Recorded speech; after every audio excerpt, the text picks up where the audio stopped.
पर मैं चर्चा को आगे बढ़ा रही हूं राजनीतिक मेहमानों के साथ। अनुमा आचार्य जी, पहले सवाल मैं आपसे ही करने जा रही हूं। क्या वाकई ये पिछड़ों को बर्तन में पानी भरकर चांद दिखाने की तरह ही होगा क्या? क्योंकि उससे पहले तो अब आप एमपी की बात कर रहे हैं, इससे पहले आप राजस्थान में भी कर चुके हैं जातिगत जनगणना, इससे पहले आप कर्नाटक में भी कर चुके हैं, डेटा सार्वजनिक हुआ नहीं, किसको उससे फायदा हुआ? और अब आप कह रहे हैं एमपी में भी। पूजा जी नमस्ते। पहली चीज तो यह कि हमारा भारत का संविधान जो है वो सोशल जस्टिस पर आधारित है और आपको ये भी मालूम होगा कि पहली बार मोरारजी देसाई जी ने जो बीपी मंडल आयोग था वो बिठाया था और बाद में वीपी सिंह जी ने उसे लागू किया था बहुत आगे चलकर। काका कालेलकर की सिफारिशें थी।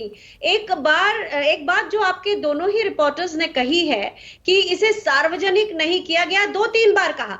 तो मैं आपको बताना चाहती हूँ कि 1948 का जो जनगणना अधिनियम है उसके तहत इन आंकड़ों को सार्वजनिक नहीं किया जा सकता, इन्हें गोपनीय माना जाता है। ये और बात है कि आज यूपीए सरकार को जाके बहुत साल हो गए हैं, ये डेटा तो सरकार के पास उपलब्ध है, तो भारतीय जनता पार्टी की सरकार ने इसे सार्वजनिक क्यों नहीं किया? अब आप यहाँ पे कह रहे हैं, आपके एक रिपोर्टर ने बहुत अच्छे से बताया कि गोपीनाथ मुंडे जो थे वो इसके पक्ष में थे और वो मनमोहन सिंह सरकार के ऊपर सवाल उठा रहे थे। तो सवाल उठा रहे थे तो फिर आज क्यों उसका विरोध कर रहे हैं? एक खास बात आपको ये कहना चाहती हूँ कि ये आंकड़े केवल गिनती की कवायद नहीं है, बल्कि हर समूह के शैक्षिक स्तर, व्यवसाय, घरेलू संपत्ति और जीवन प्रत्याशा के बारे में इसका ज्ञान होता है कि किस तरह का हमें नीतियां बनानी चाहिए और उसके साथ साथ ये परिसीमन में भी मदद करती है।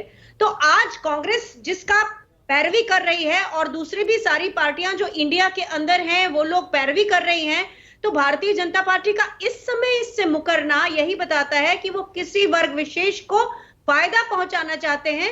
और एक बात और मैं कहना चाहूंगी, नरेंद्र मोदी जी जब खुद आरक्षण लागू करते हैं तब उसका ध्यान नहीं जाता किसी का, लेकिन आज वो उसी के खिलाफ बात करते हैं।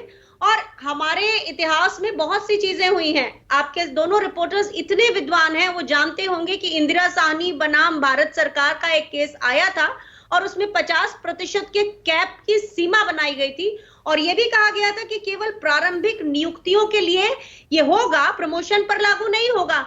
तो प्रॉब्लम क्या है? सारे तबके, हमें अगर ये पता चलता है कि किसका कितना विकास हुआ है और वही बात कि जितनी भागीदारी उसकी उतनी हिस्सेदारी, तो उसमें प्रॉब्लम क्या है? इससे तो पूरे देश का एक पूरा हमारे सामने खाका निकल के आता है और जहां जहां हमने अपनी नीतियों को बढ़ाने की जरूरत है उसकी जरूरत है। अब एक और बात होती है, हमेशा सच्चर कमेटी की जब बात होती है, मैं इसी से जुड़ा हुआ ये मुद्दा डाल रही हूं, तो हमेशा ये कह दिया जाता है कि मनमोहन सिंह जी ने कहा था कि पहला संसाधनों पर हक मुस्लिम्स का होगा, जबकि उन्होंने क्या कहा था? With in the framework of democracy, लोकतंत्र के उसके परिधि के अंतर्गत होगा। और उन्होंने ये भी कहा था कि जो SC ST जो भी चीजें आज जो सामयिक नहीं रह गई हैं उनको दोबारा पुनर्जीवित करने की जरूरत है। और उन्होंने ये अनुसूचित जाति और अनुसूचित जनजाति के लिए भी तब ये कहा था। तो भारतीय जनता पार्टी के प्रोपेगेंडा में ना आकर इस देश को इस समय जरूरत है कि जाति आधारित जनगणना हो, जिससे सोशियो इकोनॉमिक जो स्ट्रक्चर है उसके बारे में लोगों को भी मालूम हो और योजनाएं उस तरह से बनाई जाए। और